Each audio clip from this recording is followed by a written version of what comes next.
Deux musées britanniques restituent au Ghana des objets en or et en argent spoliés. Une restitution sous forme de prêt à long terme qui intervient après d'importantes négociations entre le Ghana et les structures britanniques concernées.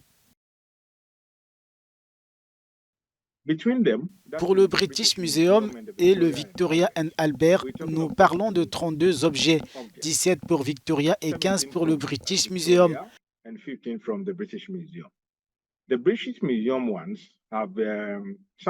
Les objets du British Museum comptent parmi les plus importants, bien sûr, ils sont tous importants.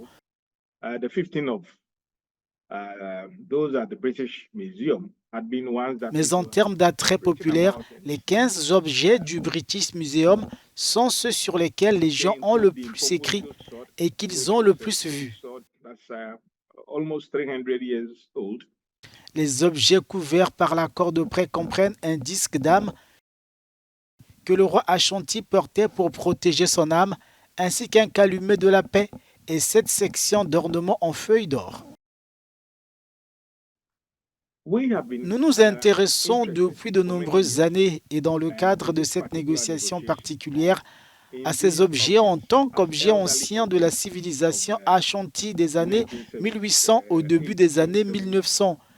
Et nous connaissons les antécédents historiques, ce qui était bien sûr notre objectif. Le fait que ces objets définissent l'histoire, que leur visualisation dans une société orale comme l'était Ashanti signifiait beaucoup pour leurs créateurs et il devait signifier beaucoup en tant que rappel à la génération actuelle de ce qu'elle était dans le passé et de ce qu'elle pourrait être aujourd'hui.